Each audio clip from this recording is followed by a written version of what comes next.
I still remember the exact sound of my phone buzzing on the kitchen counter. Not ringing, buzzing. That short, sharp vibration that cuts through silence like something's wrong. I was half-dressed, fumbling with a mug of coffee I didn't even want, just trying to stay awake. It was late, almost 11 p.m., and she still wasn't home. Working late, she'd texted. Just those two words. No punctuation. No emoji. No love you. Or don't wait up. Just working late. Like a transaction. I stared at that message a lot more than I want to admit. The call wasn't from her. It was from a man I barely knew. The voice polite, professional, but confused. Hi, is this Adam? This is Mark Ellis. I'm Emily's manager over at Grant and Monroe. My stomach sank. I remember that detail so clearly. He said it like a question, like he wasn't entirely sure I existed. Yeah, I said slowly. I'm her husband. Oh, he replied, drawn out like he hadn't expected that answer. Then a pause. Sorry to bother you so late. But, do you know if she's all right? She hasn't been in for 2 weeks, and she hasn't responded to any of our messages.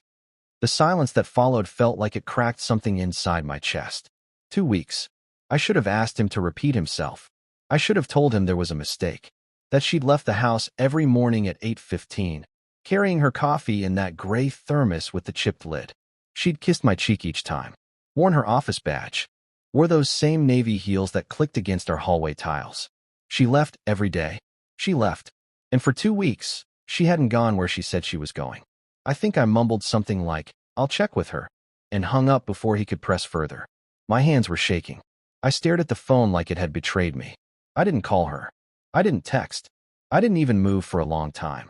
I just stood in the kitchen, in socks, feeling the cold tile under my feet and the heat of something unfamiliar rising up the back of my neck. There are moments in life where something invisible splits, where the world before and after exist like 2 different timelines. That was one of them. We met in college, if you can believe it. She was the wild one, the artsy girl with messy curls and a film camera around her neck. I was more reserved, finance major, introvert, the guy who had a 5-year plan at 21. She said she liked that about me. Said I grounded her. For years, I believed that. We built a life that made sense on paper. Moved to a quiet part of Connecticut. Bought a modest home with white shutters and a Japanese maple in the front yard she adored. She got the job at Grant and Monroe, a boutique marketing firm in the city. I opened my own advisory firm. We were stable. We weren't passionate all the time. But who was after nearly a decade? We had routines. Friday movie nights. Sunday hikes. We made each other laugh. I thought that meant we were okay. Looking back now, I can see how often I mistook silence for peace. That night, I didn't sleep. I sat in the living room with the lights off, watching the headlights of cars flicker past the windows. I kept expecting to hear the garage door. Kept expecting her key in the lock. Around 12:47 a.m.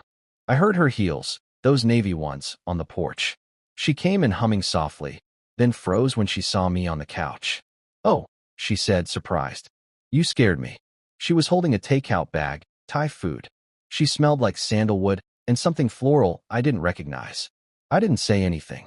She placed the bag on the counter and started rummaging for plates. I didn't know you'd be up.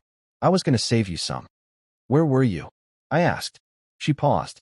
I could see it, just a flicker of it, the calculation behind her eyes. Work ran late, she said casually. We had a client dinner. I kept my voice even. Your boss called. Her hands froze. Slowly, she turned to face me. What? Your boss? Mark Ellis. He called me tonight. Wanted to know if you were okay. Said you hadn't shown up to the office in 2 weeks. Her mouth opened, then closed. And then, God, it happened. She smiled. Not a full smile. Not kind. A tight-lipped, corner-of-the-mouth smile like she was amused I'd found out this way. I think that smile broke me more than anything. I can explain, she said quietly, setting the plate down. But I didn't want an explanation. Not right then. I wanted to know when it had started. I wanted to know where she'd been going every day at 8:15, who she was meeting, what stories she'd spun to keep the lie alive for 14 days, and likely longer. But all I could say was, why didn't you just tell me? She didn't answer. Instead, she sat on the stool at the island, crossed one leg over the other, and looked at me like she was trying to decide whether I was worth the truth. And I realized then, this wasn't the first lie. It was just the first one she got caught in. I didn't ask anything else that night. I couldn't. I just stood up, walked past her, and closed the bedroom door behind me. I didn't cry. I didn't rage. I just lay there in the dark, wide awake, staring at the ceiling, wondering how many parts of my life were real, and how many were just stories she'd told to keep me quiet. Because when someone you love tells you they're working late, and they haven't stepped foot in the office in 2 weeks, it's not just a betrayal. It's a kind of erasure. And I was starting to wonder how long I'd been disappearing without even knowing it. The next morning, I woke to the smell of coffee. For a few seconds, my brain forgot everything. Forgot the phone call, the silence, her smile. I thought it was any other day. Then I heard her in the kitchen, singing softly to herself, pouring coffee into 2 mugs. And just like that, the weight came crashing back. I didn't get up right away. I stared at the ceiling, trying to figure out what kind of man I was about to be. The one who explodes? The one who forgives? The one who pretends? I didn't want to be any of them. I just wanted clarity. When I stepped into the kitchen, she was already seated at the island, scrolling through her phone like nothing had happened. "Morning," she said, too casually. "Coffee." I didn't answer. She looked up. Her expression didn't change. "We need to talk," I said. She sighed, like I was inconveniencing her. "I know. I was going to tell you." "No, you weren't," I said. "You were going to keep lying until you couldn't anymore." She didn't deny it. Just looked down at her phone, thumb still hovering like she couldn't decide whether to set it down or keep scrolling her way out of accountability. "I'm not sleeping with anyone, if that's what you're thinking." That was the first thing she said. Not "I'm sorry." Not "I messed up." Not even "let me explain." Just a denial, one that didn't mean much by then. "You've been leaving the house every day, pretending to go to work." "I needed space," she said. "I needed to think." "For 2 weeks. I didn't know how to tell you I quit. You quit your job and lied about it." "I didn't lie," she said sharply. "I just wasn't ready to explain. You told me you were working late last night." Her jaw clenched. She blinked. Once. "That was a lie," she said. There it was. For words. And they hung there, stale in the air between us. That day, after she left, saying she needed a walk, I did something I never thought I'd do. I started going through things. Her closet, her desk drawers, her side of the bathroom. Not like a man looking for proof of betrayal. Like an archaeologist excavating a life he thought he knew. I found the first clue in her glove compartment. A parking stub from a downtown garage, dated last Tuesday, 2:14 p.m. She told me she'd been in meetings all day that day. I found another in her email, still open on the shared iPad. A reservation confirmation from a boutique hotel. A place we'd never stayed together. 2 nights. 1 guest. Then came the kicker. A receipt, folded into the pages of her journal. Handwritten tip, room service charges, 2 entrees. The date matched one of her supposed girls' nights. There was a name scribbled across the top. Reserved for Emily plus J. That initial stuck with me all day. I went through our photos, our shared calendar, even her social media. No J. Not in any recent comments. Not in tags. Not in captions. But in her texts, buried under archived conversations, was a thread labeled Jamie.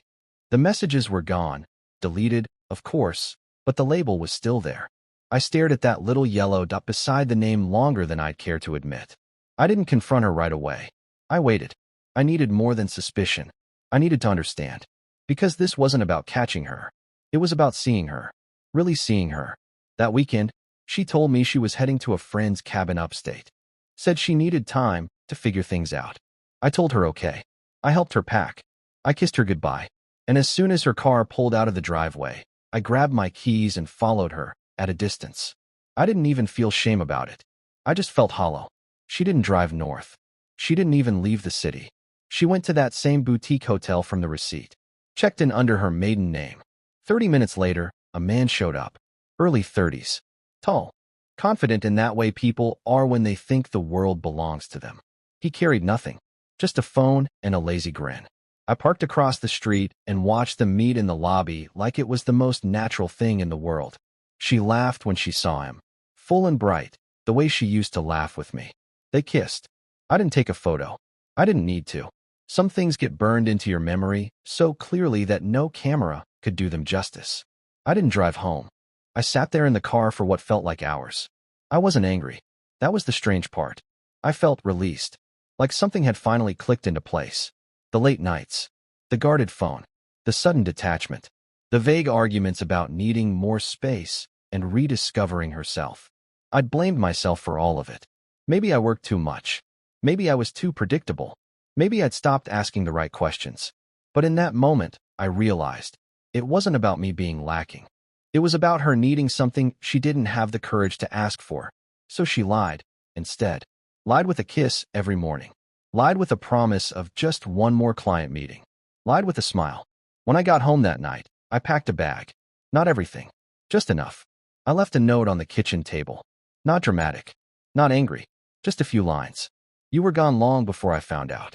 So I'm giving you the space you already took. Please don't call. I need to think. And then I left. Not because I wanted to hurt her, but because I finally knew I deserved the truth, and I wasn't going to find it in a house filled with old echoes and new lies. I moved into a furnished sublet 2 towns over, bare walls, scratchy couch, a view of nothing but gray buildings and traffic. It was perfect. I didn't tell anyone where I went. Not my parents, not our mutual friends, not even my brother. I just vanished. Let the silence speak for itself. The first few days felt surreal.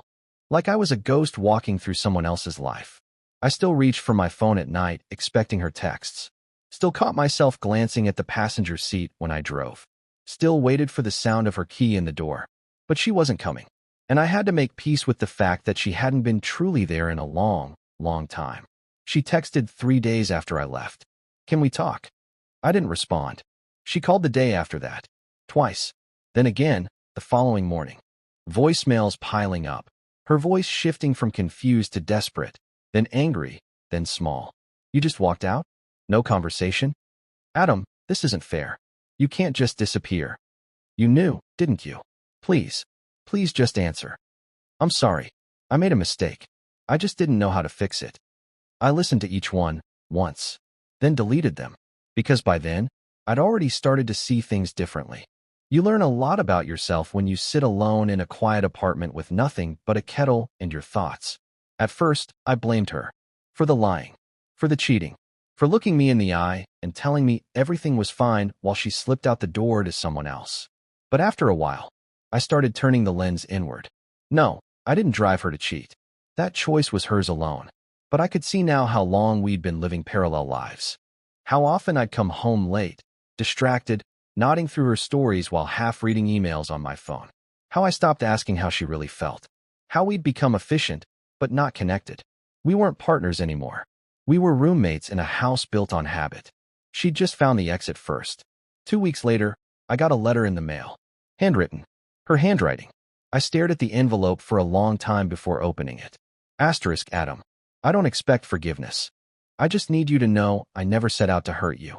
I didn't plan for this. It happened slowly. The lying, the distance, it crept in while I was trying to hold everything together. Jamie was a mistake, but he was a symptom, not the cause. The truth is, I felt invisible. I didn't know how to tell you I was drowning when you were so focused, so driven. You were always the one with direction, and I felt like background noise in my own life. That doesn't excuse what I did. I just didn't want to feel small anymore. You didn't deserve the way I handled it. I'm sorry. Emily, asterisk. I folded the letter slowly, slid it back into the envelope, and tucked it into a drawer. Not to forget it, but to remember that even betrayal has layers. Even pain has a face. In the months that followed, I started rebuilding. I rented a small office and threw myself into work, not as a distraction, but as a way of recentering myself. I hired a therapist, started journaling, walked more, drank less.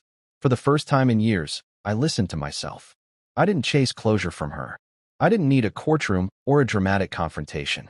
What I needed, what I found, was clarity. I filed for divorce 6 weeks after I left. No theatrics, no revenge, just clean lines, quiet signatures, and a moving van that pulled up on a rainy Tuesday morning to collect the rest of my things. She wasn't there. I left the key on the kitchen counter. We haven't spoken since. People ask sometimes if I'd ever take her back. If I still think about her. If I hate her. And the honest answer? No, I don't hate her. I don't even miss her, not the real her. Not the woman she became in those final months. But I do miss the idea of her. The girl from college with the curls and the camera. The woman who once fell asleep on my chest whispering that she felt safe for the first time in her life. I miss her. and I probably always will.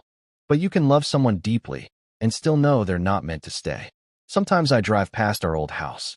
The maple tree is still there, taller now, stronger. Funny how something can grow even after you leave it behind. I don't feel anger anymore, just gratitude for the truth, even if it came late. Because when someone tells you they're working late and they've been lying for weeks, you have two choices: let it destroy you or let it wake you up. I chose the second, and I'm still waking up, day by day, stronger, wiser, alone, but not broken, just finally real.